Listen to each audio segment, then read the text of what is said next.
Right. Good evening and welcome to Mindful Life 234. I am your host Nathan Springer. Thank you for being here. It is the 6th of the 2023rd year in the Common Era. Or BC, sorry, not BC, AD. What am I saying? AD. We aren't BC, AD. 2023 is halfway through. We're in the halfway. We are at the halfway mark of 2023 already. The year is speeding along. Time waits on no man, on no one. It just flows. You know, time, they say, is a construct. You know, time itself isn't something out there. Really and truly, time is just the way we measure the passing of action and reaction. Of, you know, action and consequence. We measure the passing of different. One thing needs to happen to the other. Till one thing needs to happen to feed into the other, so we find a way to measure it, and it's time, and it's going quickly. In the year of my Lord, property tax dynamic cost lull. Trinidad and Tobago citizens going and pay the property tax so easy. Docile citizens. Well, as I was saying last night, as I was speaking about last night with the Trinidad and Tobago citizens and the way people talk about Trinidad and Trinidadians being lawless. It's not that the Trinidadians will pay the tax easy because we are docile citizens. Very likely what you would see happening is a lot of what happens in Trinidad. A lot of smart manism going on with the taxes. So the honest people would be paying their taxes all full and proper. And then there would be some people claiming that they have dependents costing so much and this one costing so much and the house isn't really theirs and this isn't really worth that much, and they will figure out ways to get around the tax. Anno Domini, the year of our Lord. Yes, that's AD, but you know, they changed it from AD and BC. They changed it to BCE and CE, Common Era and before Common Era, you know, to get a more secular definition for the time. But to me, I find it ridiculous. It is what it is. History is what it is. Rewriting history for the modern sensibilities, I find to be pretty ridiculous. It's ridiculous. We started counting time based on a religious thing. That is what it is. You don't have to believe in the religion to count time that way. People fail to understand how tax came about in the first place. This is God's land. When you say this, are you talking about Trinidad and Tobago, or are you talking about the earth in and of itself? And how did tax come about? I mean, tax has always been a thing. Tax has always been a thing. In nearly every incarnation of a country or civilization, there has been some kind of tax. That's how the leaders been doing it, really and truly. But God don't pay money to fix pump station in my area. Lol. Render unto Caesar what is Caesar's. Hey, men preaching. The sermons coming out here. But let's jump into the story. Let's jump into some of the stories and let's see some of the problems with the taxes, at least as the opposition sees it. Kamala trashes Faris's property tax justification that it takes cash to care. Tantikams is not having that cash to care business. Audacity by Faris. That's our opposition leader, Kamala Prasad Visesa, has trashed local government minister Faris Al-Rawi's justification for the property tax that it takes cash to care. But while the PNM government is seeking tax from the public, it is hiring a foreigner for $180,000 a month as Heritage Petroleum CEO, she also noted. And you see, this is the truth.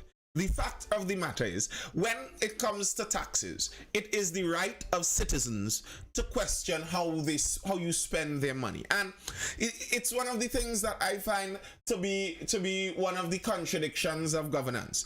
Governance so regularly because of the nature of our political system, where our state is involved in so much private business. So regularly you hear the state and the politicians talking business, and they're talking about, well, this is a sensitive issue, so we cannot discuss it with the public. This sensitive issue needs to remain private. And I'm thinking, this sounds kind of ridiculous. These people are spending our money, but yet it remains a secret how they spend our money. It's our right.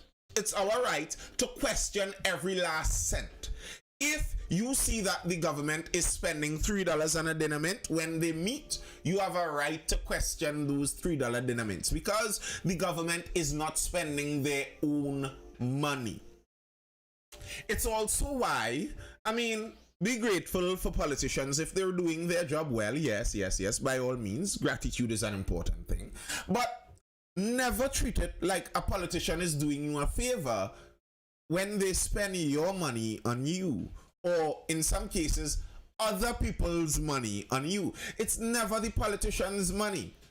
So when the politician comes and builds the bridge, you don't say, oh my goodness, look at the great thing he has done. No, that was your money and that was his job that he was paid to do. You have a right to question how the money is spent when they're talking about spending your money. And especially in the case as it stands right now in Trinidad and Tobago, where we have a government asking for more of our money based on the direct worth of your property. So based on your home, one of the most sacred things about humankind, your very dwelling place.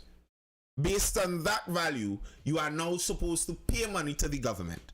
Okay, if you are asking for that, then I have a right to go through it a microscope and question these things.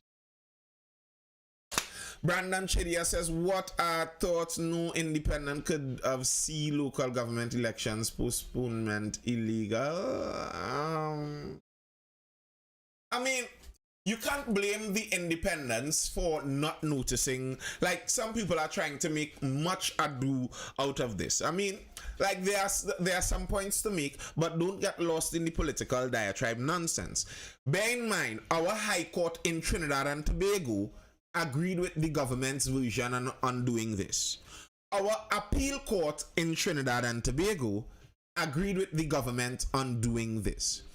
The Privy Council only just disagreed with the government. It wasn't a unanimous ruling, it was a majority ruling, majority by 1.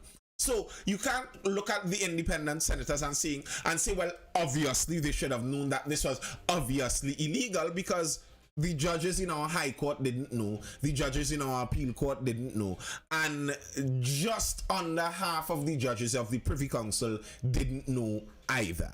So, okay, it is a win against the government. If you don't like the government and you think it was a bad move, it is a win, granted, yes, but understand the level of victory it is. You can't blame everyone who saw it another way as if they were plotting the most evil, heinous attack on our constitution ever.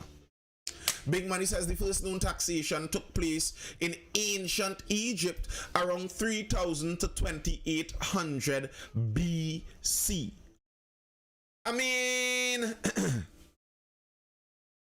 It's according to how you consider the records, because there were records from Sumerians even before that would have had some taxes. The Sumerians were understood for most historians to actually to some extent predate the ancient Egyptians to some extent too. So it has some squibbles there. That data written on the back of a pyramid somewhere. Lol. All right, going on with Tanti Cams, what she's saying. Speaking at UNC's Monday night report in Rio Claro. Wait, they changed the name. Wasn't this the Monday night forum? Yes, the YouTube is up and running, Massimo. It should be. It should be. If it's not, you'd have to let me know. But as far as I know, the YouTube is up and running well. Yeah, they changed it. Wasn't it the Monday night forum? But I guess the forum I mean, the jokes wrote themselves with the forum business. So, Monday Night Report, I think, is just a better name. It's better naming. Whoever decided that change, well done. Better naming. Speaking at the UNC's Monday Night Report, in Rio Clara Pusad added, let me tell you something, my friends. Caring isn't measured by the amount of cash you demand from hard-working citizens. The UNC's meeting was in local government elections mode, with supporters waving yellow flags, yada yada yada. Following the story in last Sunday's Guardian, where Al-Rawi said it takes cash to care, Pusad Bisasa added, I stand before you to challenge the audacity of the local government minister. Did you hear what he had the nerve to say? He claimed that it takes cash to care as a justification for imposing the property tax. What Faris means is that it's your cash they're taking, not his millions from family rentals, your hard-earned cash in his dreaded property tax. And I agree. Again, you have the right to critique how the money is spent when they are taking your money. If Mr. Al-Rawi, a member of the government, is receiving millions of dollars in property rentals per month, I am sorry. I am uninterested in you taking more of my tax money to fuel that nonsense.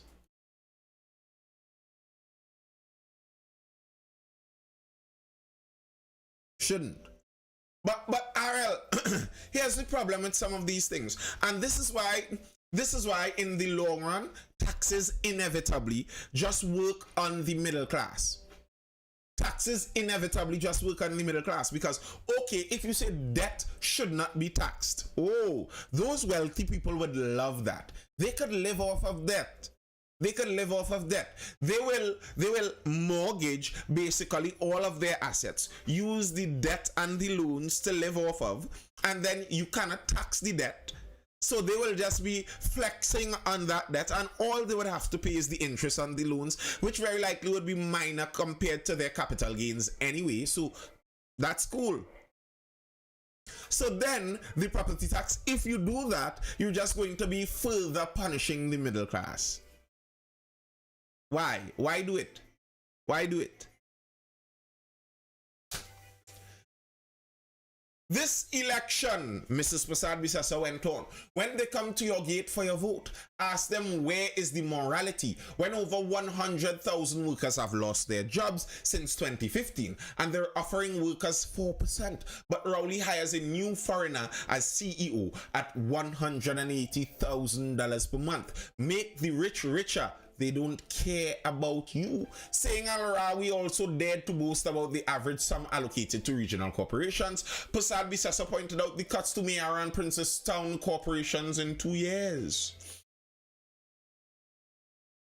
Prasad Bisasa said, when the PNM comes to seek property tax to run local government, citizens should ask how the UNC government lit and maintained grounds, had garbage collected, paved roads, built drains and cleaned water courses through local government without the property tax. And listen, I don't know how much of that is 100% true.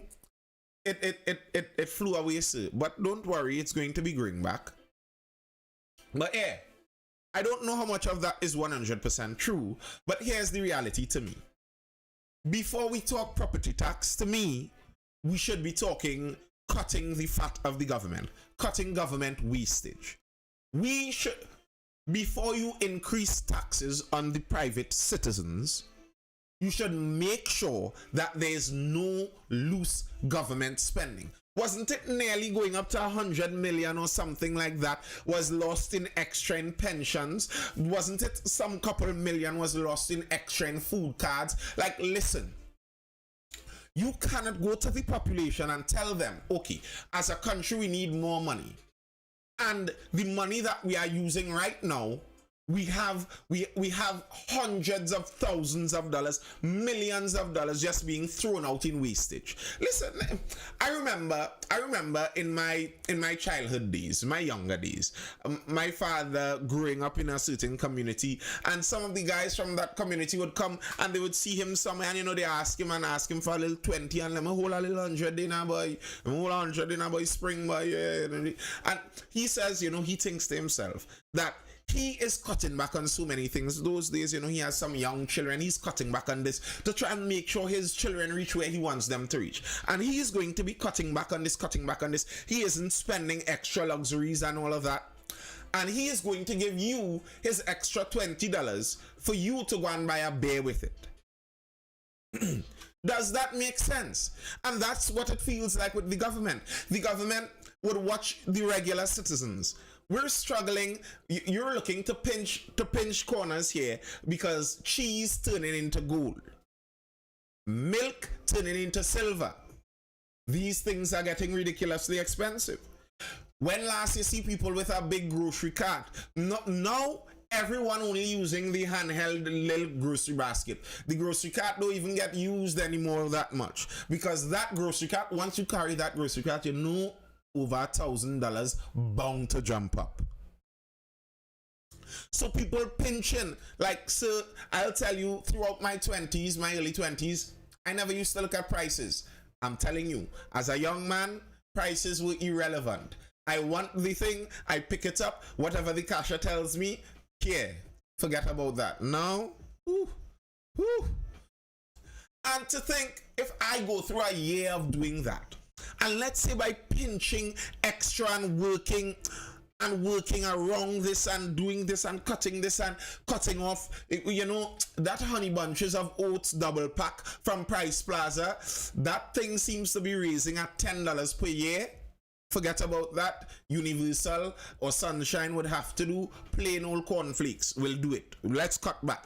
And after a year of me cutting back, I get an extra $2,000 at the end of the year from some cutbacks. And then the government is going to take that as property tax. Okay.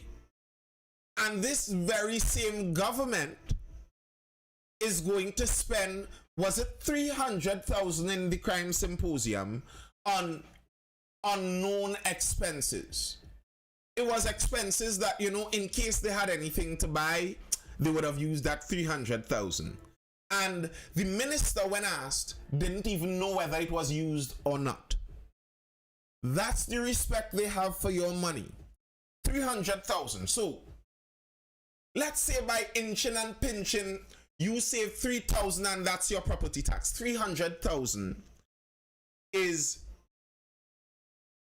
one. How much was spent for social? We'll get to that. We'll get to that. Is 100 years of your property tax disappears in 100 years. That's how much the government cares about your resources. And you're going to tell me that 100 years of tanty inching and pinching makes sense to give to a government that is going to disappear it in I don't know. Literally, I don't know. Here's what. Before you come to take what tanty inches and pinches, before you come to do that, here's what I want you to do. Make sure that you're running a tight ship. Make sure there isn't any wastage in government finances. And then, when you make sure that the efficiency is up there, then you could come to me for more money. How does that sound? And here's the thing. Here's the nearly evil part about this when it comes to something like property tax. It is widely known the world over in economics. They usually talk about this. The middle class saves their money in their property. If you know anyone by and large in the middle class, when they get a lump sum, when they pay off the first credit union loan, they take out another credit union loan to do the wall. When they finish pay off the credit union loan for the wall, they take out another credit union loan to do over the roof. When they finish pay off that one, they take out another one to add on the back room. When they finish that one, they take out another one, and so they go. That's the middle income life. And what that is actually doing is the resources that you accumulate through your life, you're, as it were, storing it in the value of your home. That's where your value is being stored. Yes, Chatty boy. That's where your value is being stored. And then The government is coming now and saying that value that you are storing up, based on that value, we are going to take money from you.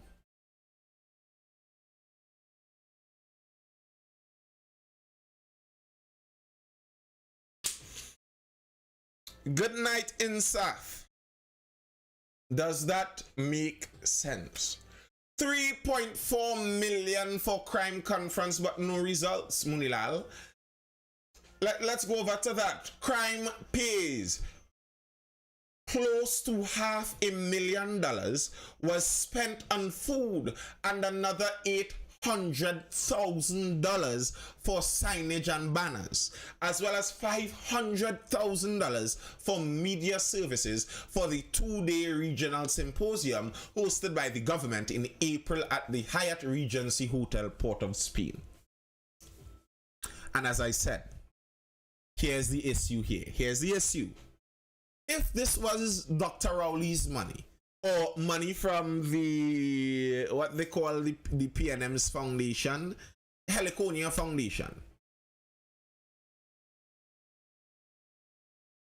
If it was their money that they were spending there, then fine. You do your thing. Like how a rich person decides to spend their money is all up to them. You hear sometimes a first class ticket and it's something like $75,000 or something like that. Or you hear people pay to sit courtside in a basketball game and it's nearly $100,000. They jump out like that and you're like, okay, that is ridiculous. But you know what? That's your money. You spend your money how you will.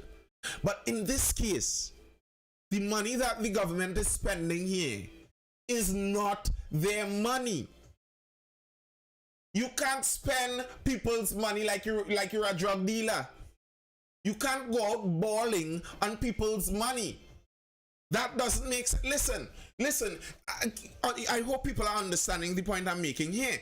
If people are saving their pittances into their property and you are taking money based on that, you have to spend that money the way how those people would have spent that money. That $2,000 extra that you rake and scrape from the person, you have to make sure that that $2,000 goes very specifically to helping there. Otherwise, it makes no sense. That's just cruel. How evil is it to take $2,000 from people at the lower ends of society and give it to them for them to hire their friend to make a sign and get $800,000 for a nonsense symposium? A symposium that had no benefit on Trinidad and Tobago. That symposium was to teach us about crime self. That's what that symposium was about, to really teach us how to do crime. That is crime, skilled crime.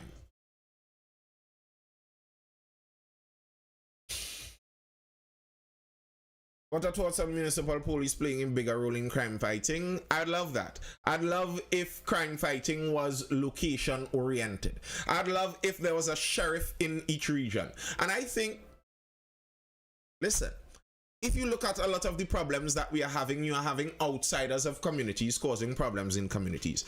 If you have localized policing, they will deal with that differently. The main point in property tax is for the rich to start paying taxes. How is that the main point? And how is that going to happen? How are you going to make the rich pay those taxes? How is that going to work? Like, having property doesn't make you rich. That's the point I'm making. What that does is it punishes the middle class. The people who are just, those of you, I hear you, white leather, I hear you. Those of you who are interested in that middle income pursuit of building legacy, building familial wealth, building generational wealth, to try and pass it down to your children, and then, you know, that's that kind of middle class dream.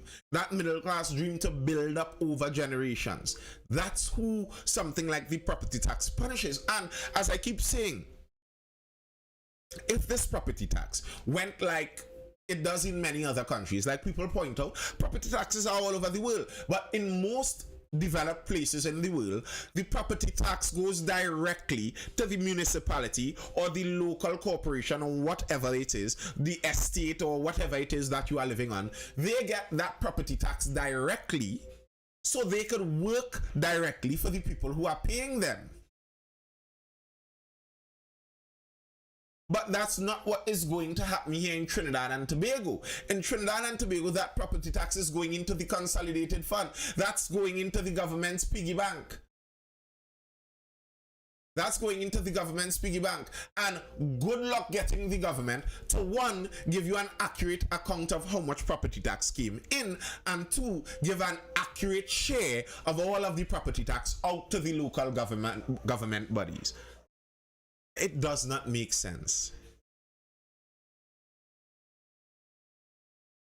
It does not make sense. Then we need the local government reform to happen. Wait, listen.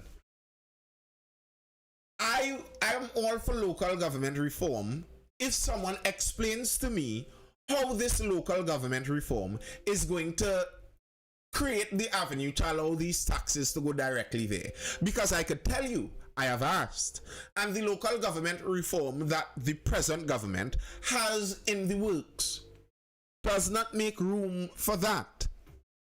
That's not what they make room for. It's not going to allow them to collect the taxes. So, yeah, you could tell me about local government reform, but what is in the reform? You could reform it to worse, you know. You could, like, reforming something is reshaping it, right? Let's say you make a pot. You make a pot out of clay, and it little oblong, it not too good, but it holds water. Someone could come and reform your pot and make it worse, you know. Make a hole in your pot, and now the pot is ugly and it still can't hold, and now it can't hold water on top of it. So reform is according to what you're reforming it to. It puts the money and budget in the hands of the municipalities. No, it does not. It does not directly. It does not allow the municipalities to collect the property taxes. That is not correct. I have asked. And unless people who are inside of the present ruling government were ignorant of that fact, that's not what it does, according to them themselves. The reform is not going to allow the municipalities and corporations to collect the property taxes. That's the main part to me. Allowing them to plan their budgets is irrelevant. Like, okay, the Shogunus Borough Corporation can plan their budget, but it's still now up to the central government to give them the money. And then my property tax still goes up to the central government. That is the problem. Kevon says the only way it makes sense is if the regional corporation is actually the body that levies the tax. Correct. We talking reform and local government bodies cannot account for money spent, Brandon Shadia says. Listen, I will prefer my property tax goes to my local government body and disappears in my local government body than goes to my national government body and still disappears there. You're saying that local government bodies cannot account for money spent, like if the national government body could account for all money spent. No, they can't. So it's more of the same. Governments do that whether they're local or not. So if you're asking me if I rather the local government steal from me or the national government steal from me, I'll tell you, I rather my thieves closer to me. Bring the thieves closer to me. At least it would be easier for me to find out when you're thief. I could reach you. If you're living in my community and we're paying taxes and I see your house start to sky up into a mansion and the roads aren't being fixed and things aren't running right, big stone might start to lace on your house. It makes the government literally more reachable. I know where my councillor lives. I know where his home is. Literally. The community could all go and have a meeting in front of the councillor's home. Can the country go and all have a meeting in front of the Prime Minister's home? That's what I mean, the accessibility of the governance. Chev says I'm a contractor and the ministry still gives them enough money for the most important, leaving out many important projects. They need to have control of their own money. Yes, I am pretty aware of how the ministry gives them money, and I'm aware the ministry allows them some money, but I had an entire conversation with the chairman of the Tunapuna Piako Regional Corporation, as I see repeatedly, because I thought that conversation was really key in understanding certain political workings in Trinidad and Tobago. And he was explaining to me that something like 90+% of their recurrent expenditure is salaries. Most of the money that most of those corporations get goes into salaries. So a lot of the money that they get can't even facilitate the projects that they want to do. So that's why often you see piecemeal projects. They pave 100 feet of road here, and then they pave 100 feet of road the next year, and 100 feet of road the next year. So you get those problems occurring. My thing is, give them directly the money and allow them to create the budget directly. Allow the accountability to be at a local level. So basically the government exists to fund itself, correct? And the issue with government is there's never enough money for the government to spend. There will never be enough money. If you give a government $200 billion as a budget, they will spend $200 billion. The government the government is like air. It's like air in a room. It expands to fit the room that it is in. That's how the government works with a budget. Whatever budget you give a government, they will get enough work to fill that entire budget. I asked when I spoke to the Tunapuna Piako chairman, he told me that they still don't have enough employees there. They still don't. And it's true. If you think that the government has the solution, if you have the belief that the government can solve issues, then you will not have enough resources and you will not have enough employees until the government is literally in control of all the resources and employs all the people, and you become a communist country. That's where it stops. Nathan, broaden your thoughts. The country is losing billions annually in taxes from the businesses. I don't know what that has to do with anything I'm seeing here. I don't know the relevance of that. How is implementing a property tax on the regular public going to secure the taxes from the businesses? Listen, you look at statistics around the world. When you raise taxes, the wealthy almost inevitably always pay the same amount of taxes. They employ people. They pay people lots of money to figure out exactly to not pay those taxes. And very often, if the taxes reach to a level that it's just unavoidable, you know what they do? They move. Simple as. So raising the taxes to tax the rich is a fool's errand. It never works. It never really works. So you raise the taxes and end up taxing the middle class and pauperizing the middle class. And the idea that anyhow you could tax yourself out of poverty is ridiculous. When people talk about the country's losing billions because the wealthy don't pay their fair share, why do I care to give the country billions more? How does for every $1 the country spends in terms of the government, probably 90% is wasted. The government runs on less than 10% efficiency. The less money the government gets, the more money remains in private hands. It's probably the better for the economy. When people talk about, we want to collect the fair share of taxes from people, I wonder if people understand what taxes are. Taxes don't equal you getting more, Taxes equal politicians getting a bigger budget to spend. And do you believe if you give politicians more money, that automatically means a better life for you? If you believe that, well, I have a bridge that I may want to sell you. And I have an uncle that is a Nigerian prince, and we'd like to have a private discussion with you. Property tax should have been implemented many, many years ago and regulated over the years. This feels like just dropping a big tax on a stagnant economy. It makes no sense economically. Well, that's the issue, and that's the issue with Trinidad and Tobago. We have property taxes in our constitution, but Trinidad and Tobago over the years, we like to have things so sweet, and governments come, governments go. They like to give and give and give, and some of those things, they have this thing in the tail. So now they're struggling with that because we had the oil money previously to flex with. Ha. Ah.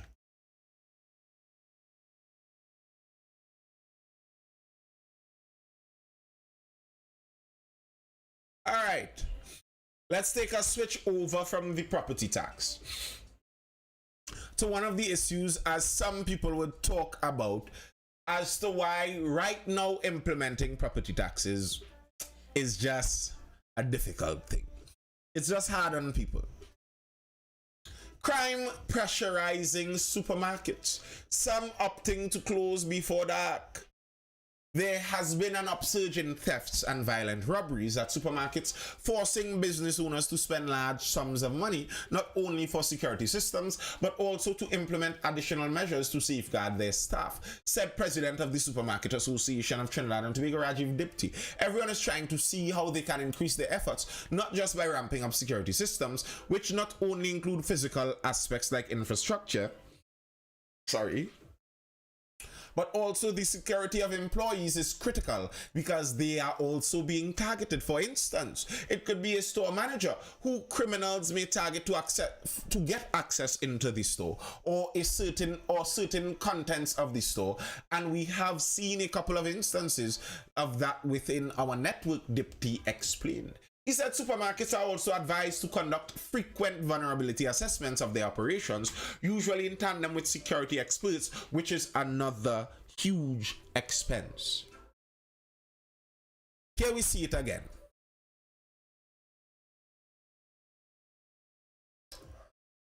Here we see it again.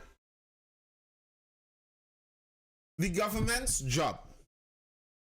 Part of why the government collects taxes. One of the most important parts of the government's job is to provide security for the public. Public security.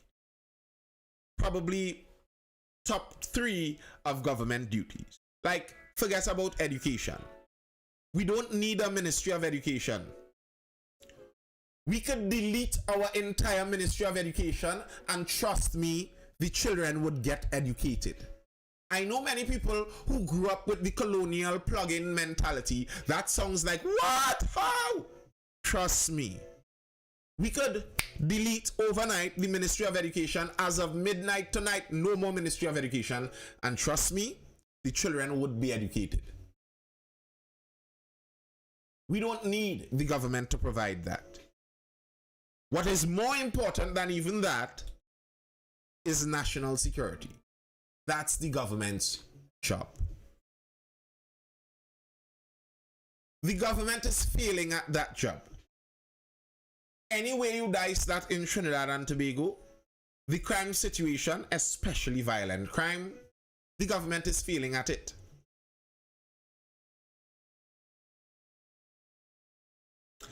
Chev says the state of economy is forcing more to crime as the money isn't circulating. These bandits are just getting more blatant. However, the police service of 2 things: good police officers and staff. I don't buy that. Sorry, I don't buy that. I don't buy that the crime situation in Trinidad is spiking because of difficult economic times. I think the crime situation in Trinidad is spiking because we have a spike in gang activity. Those robberies, and the police are saying it, the supermarkets are saying it, the robberies are gang related. They are not stealing bread and peanut butter and tea.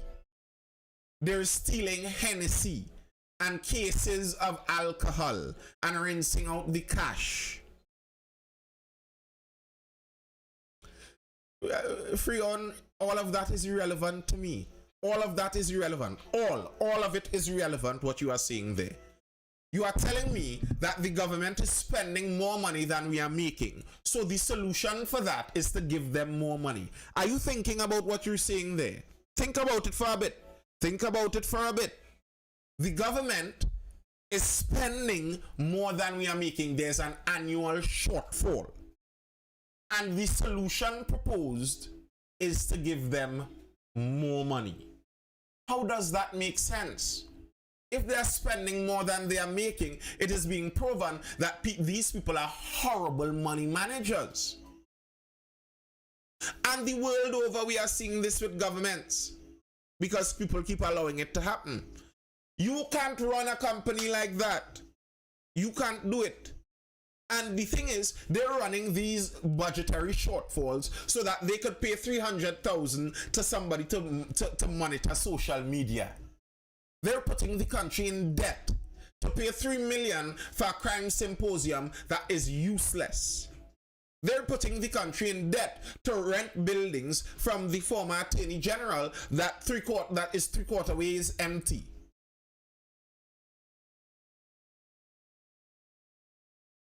How does it make sense giving those people more money? It does not. And then at the same time, while they want more money, they are doing their job more horribly. They are getting worse and worse at their job. The security situation is getting worse. Because the security situation is getting worse, prices in the supermarkets are increasing, not just because of general inflation, because of the freight prices, because of global shortfalls and any other thing in wheat futures and any of that kind of nonsense. No. Some of this price increase is directly correlated to offsetting the price changes they have had to adjust to now to put security measures in place. There was a time when there was no security in groceries. Then there was a time when there was a plainclothes guy that you just hired to make sure that the school children don't pick up any juice and walk out. Then you had to get a uniformed guy, so at least, they have the backing of a security firm.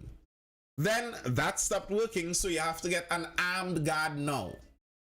And now you recognize they're taking the guns from your armed guard. So you can't just have an armed guard who is lax and relaxing there. You need an armed guard that is vigilant and alert at all times. So probably an armed guard with advanced training.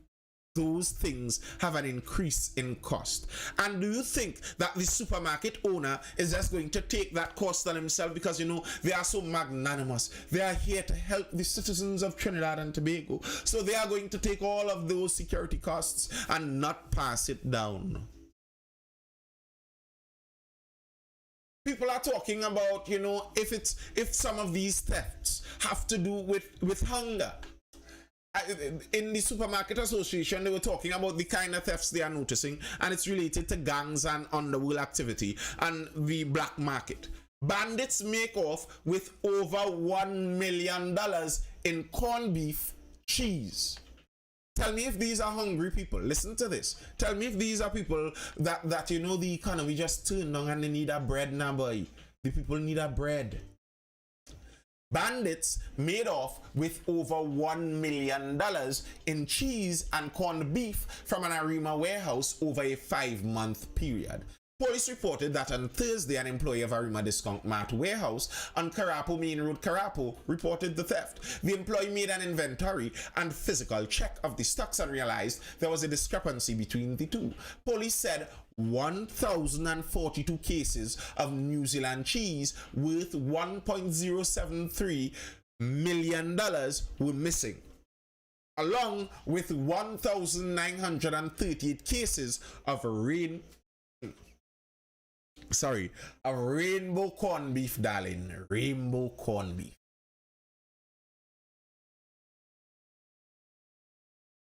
Some of those zesters you're seeing, some of those flexers you're seeing, it's from that. Those aren't thefts of the hungry. Those are thefts of organized crime.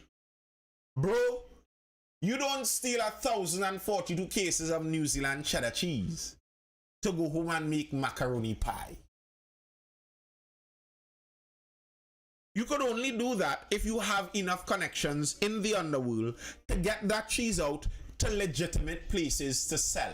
Listen, cheese don't sell on illegal drug blocks. Cheese doesn't sell on illegal drug blocks. You have to find a way to distribute that $1 million in cheese into legal parlors and groceries. That sound like starving youths to you?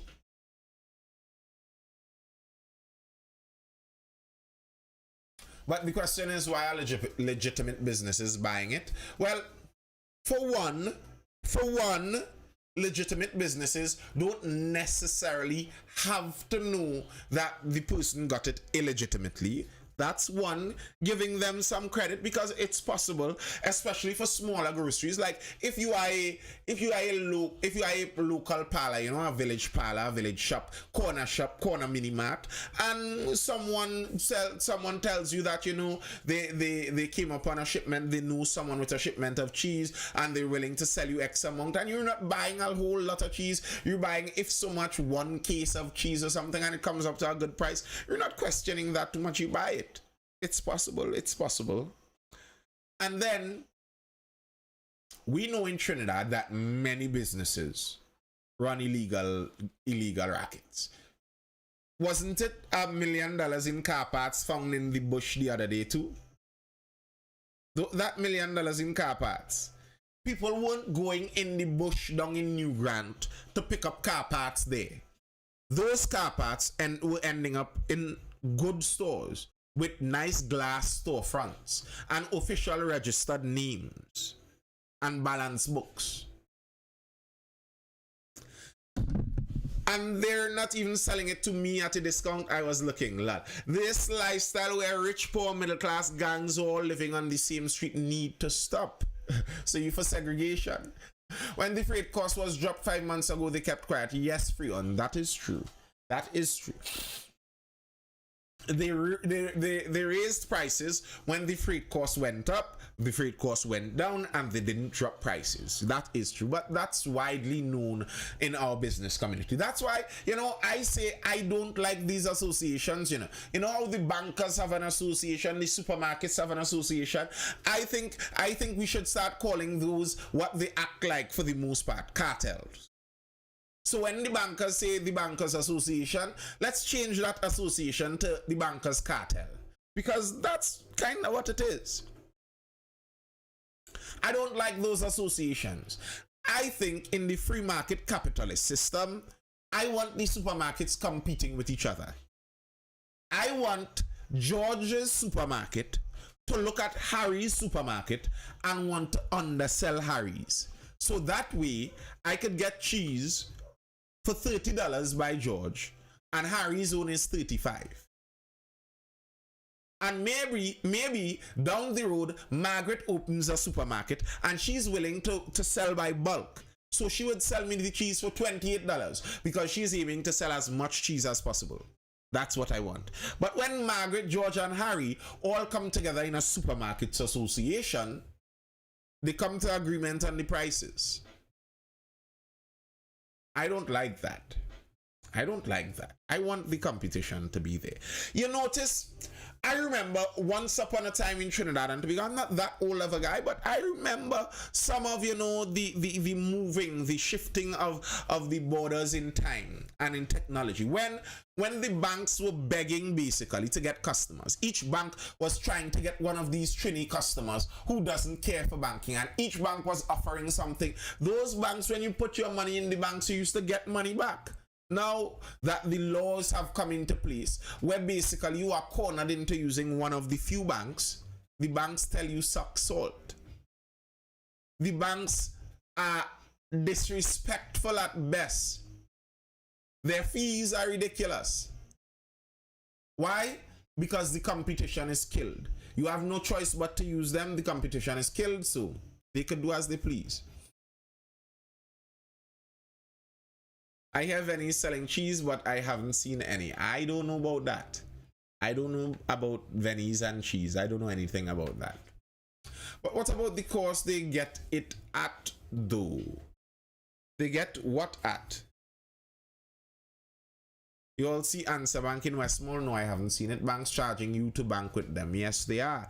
It's like the money-making model of a bank previously was they get you to keep your money with them. That's doing them a favor. When you put your money in the bank, you're doing them a favor because they now can take your money and lend out your money and make a profit off of your money. That was how they were supposed to make the money. Now, you're putting your money in the bank, they're lending out your money, and they're charging you for the privilege of taking your money and lending it out.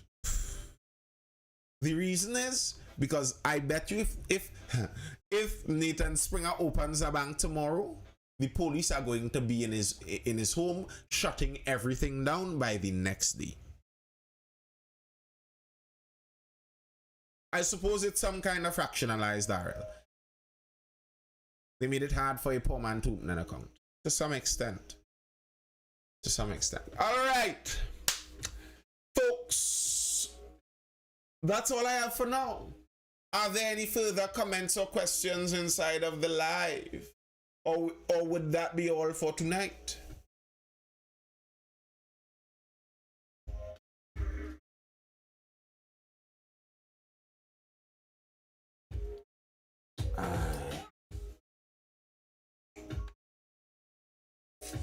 It's too early for that. Yeah. It's early, but you know, sometimes you have to get an early morning, and when you have to get an early morning, you have to get an early night. Don't worry. When who was the one offering the online wallet service coming to Trinidad? When the wallet service come to Trinidad and I'm running the live and you all give me an extra $5, I'd stay an extra 5 minutes. we'd run a tip. We'd run a tip business. I feel like you now come here, Nisi. No, I didn't now come.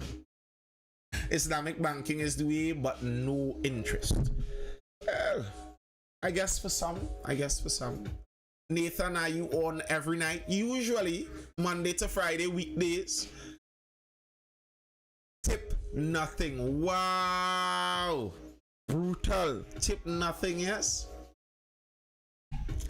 Hey, you know, I'm going to start to post my bank account info right somewhere here. So you know, anyone wanting to donate, you could just donate right there. And each donation allows me to stay an extra 15 minutes longer at night. So, you know, I don't have to wake up early in the morning to make sure that, you know, a guy makes money to live. That one have to suck salt, my brother. No. We have to get up with the times. Up with the times. These banks have changed the rules so much that everyone that makes money has to have a bank account. So the bank is making millions on everyone's money. Correct. And that's not the banks have changed the rules. The government has changed the rules. The government has made laws that corner you into banking. Nearly anything you need to get done in the country, you need a bank account. And if you do business outside of the bank and people see you with money, it's like they're surprised. How dare you have money without a bank account? How dare you? How dare you keep control of your own money? Ridiculous. So, yeah, folks, that seems like all for now. Nathan, I could pay in mangoes. Issa, mangoes will be welcomed. They will be welcomed with open arms. Don't threaten me with a good time, sir. Mangoes? Yes. Please. The government probably have one small printer printing those $30. Hi, Nathan. Just saying hi and good night. Keep up the excellent job, Felicia. Thank you. Appreciated. That's why I have a credit union account. Yeah, but they're fighting on the credit unions too. All right. That's all I have for now, people. I hope you're educated, informed, or entertained. I will see you guys again for the next Mindful live session, which is going to be tomorrow night. Tomorrow is Wednesday. Wednesday is the middle of the week. The middle of the week is Tobago Day. We're talking Tobago. It seems like murders are still going on in Tobago. We're waiting for the Tobago House of Assembly to finally say something about all of this propaganda business. We're waiting and we're waiting and we're waiting. Who knows? Who knows what's going to go on? Tomorrow we'll talk Tobago. See you guys.